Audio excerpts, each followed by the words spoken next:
అన్ని సౌకర్యాలు ఉన్న విశాఖపట్నంలో హైకోర్టు బెంచ్ ఏర్పాటు చేయాలని డిమాండ్ చేస్తూ పెద్ద ఎత్తున ఆందోళన కార్యక్రమాలు చేపట్టాలని ఉత్తరాంధ్ర మరియు కాకినాడ వరకు 6 జిల్లాలకు చెందిన న్యాయవాదులు ఏకగ్రీవంగా తీర్మానించారు.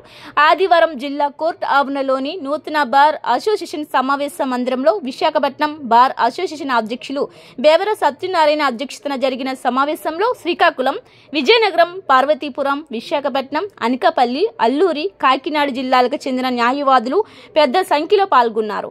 విశాఖపట్నంలో principal high court central administrative tribunal ఏర్పాటు చేయాలని తీర్మానించారు.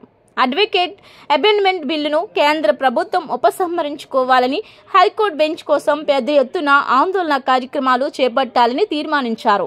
అంతకుముందు జరిగిన సమావేశంలో బార్ అసోసియేషన్ అధ్యక్షులు బేవర సత్యనారాయణ మాట్లాడుతూ హైకోర్టు బెంచ్ కోసం చేపడుతున్న కార్యాచరణలో ప్రజలను కూడా భాగస్వామ్యం చేస్తామన్నారు. నేను Bevara Satyanarayana, present Visakhapatnam bar association అధ్యక్షులుగా ఉంటున్నాము.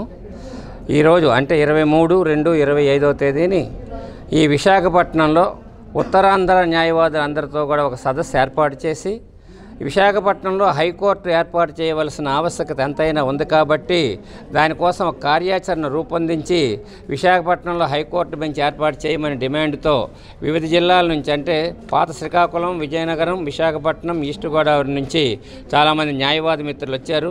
మా మీటింగ్ కూడా జరుగుతూ ఉంది. దానికోసం ఏంటంటే ఇక్కడ అనేకమైనటువంటి మౌలిక వస్తువులు ఉన్నాయి.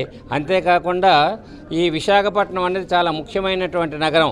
ఇండియాలోనే అత్యధిక వేగంగా డెవలప్ అవుతున్నటువంటి సిటీ కాబట్టి, అంతేకాకుండా ఉత్తరాంధ్ర తాలూకా కేసులే హైకోర్టులో చాలా వరకు అంటే సుమారు 43% వరకు ఉన్నాయి.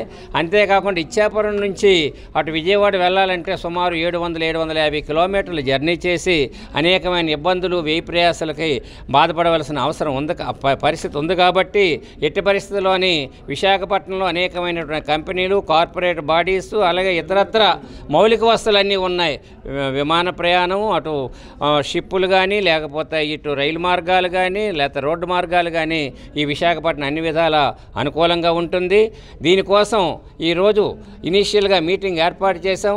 ఇందులో ప్రజలందరినీ కూడా భాగస్వాములుగా చేసి ప్రజాప్రతినిధులందరినీ కూడా అఖిలపక్ష మీటింగ్ కూడా ఏర్పాటు చేసి ఏదైనా విశాఖపట్నంలో హైకోర్టు బెంచ్ ఏర్పాటు అయ్యేటంత వరకు కూడా మేము మా తాలూకా కృషి కష్టపడి ఏ విధంగానైనా విశాఖపట్నంలో హైకోర్టు బెంచ్ సాధించాలని ఉత్తరాంధ్ర తాలూకా న్యాయవాదులతో పాటు ప్రజాప్రతినిధులు అందరం కూడా కలుస్తామని చెప్తున్నాను.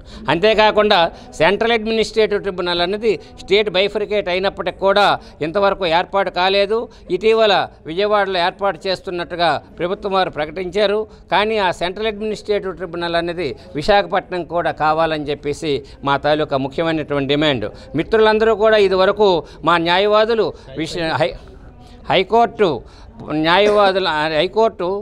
ఈ సాధన సమితి అని చెప్పేసి కూడా పెట్టి వాళ్ళు కూడా కష్టపడి అనేక విధంగా మమ్మల్ని అందరినీ కూడా ఉత్తేజపరిచి ఈ విధంగా ఈ కమిటీలు ఏర్పాటు చేయడానికి వాళ్ళు సహకరించారు. అది స్ఫూర్తిగా తీసుకొని మేము ఏది ఏమైనా విశాఖపట్నంలో ఈ సెంట్రల్ అడ్మినిస్ట్రేటివ్ ట్రిబ్యునల్ మరియు విశాఖపట్నంలో హైకోర్టు బెంచ్ ఏర్పాటు చేయాలని మా తాలూకా కోరికను ప్రజలకు, అలాగే ప్రజల తాలూకా కష్ట సుఖాలను కూడా దానివల్ల ఏమిటి ఉపయోగం, ప్రజలు ఏ విధంగా బాగుపడాలి, ఈ ఏరియా ఏ విధంగా డెవలప్ అవ్వాలని అంటే హైకోర్టు బెంచ్ కంపల్సరీగా ఉండాలి. కాబట్టి హైకోర్టు ఇక్కడ ఎస్టాబ్లిష్ అయ్యే వరకు కూడా మేము పోరాటం చేస్తామని చెప్పేసి ఈ పత్రికాముఖంగా మీ పత్రికా ప్రతినిధులందరికీ కూడా తెలియజేస్తూ ఉన్నాం. ఈ విధంగా మాకు న్యాయవాదులందరూ కూడా మా విశాఖపట్నం అయితేనేమి, విజయనగరం, శ్రీకాకుళం, కాకినాడ ఏరియాల నుంచి వచ్చినటువంటి న్యాయవాది మిత్రులకు కూడా మా తాలూకా కృతజ్ఞతలు తెలియజేసుకుంటున్నాం. ఇంకొక విషయం ఏంటంటే ఇటీవల సెంట్రల్ గవర్నమెంట్ వారు ఒక ప్రపోజల్ పెట్టి అడ్వకేట్స్ తాలూకా యాక్ట్ అనేది సవరణ చేయడానికి ఒక బిల్లు తీసుకొచ్చారు. దాని మీద కూడా పోరాటం జరుగుతూ ఉంది. ఉత్తరాంధ్ర న్యాయవాదులందరూ కూడా దాని మీద ముక్త కంఠంతో ఆ బిల్లు అనేది వెనక్కి తీసుకోవాలని చెప్పేసి మేము యాజిటేట్ చేస్తున్నాం. దాన్ని కూడా ఖండిస్తూ ఉన్నాం. ఉత్తరాంధ్ర న్యాయవాదులందరూ కూడా దాన్ని ఖండిస్తున్నాం.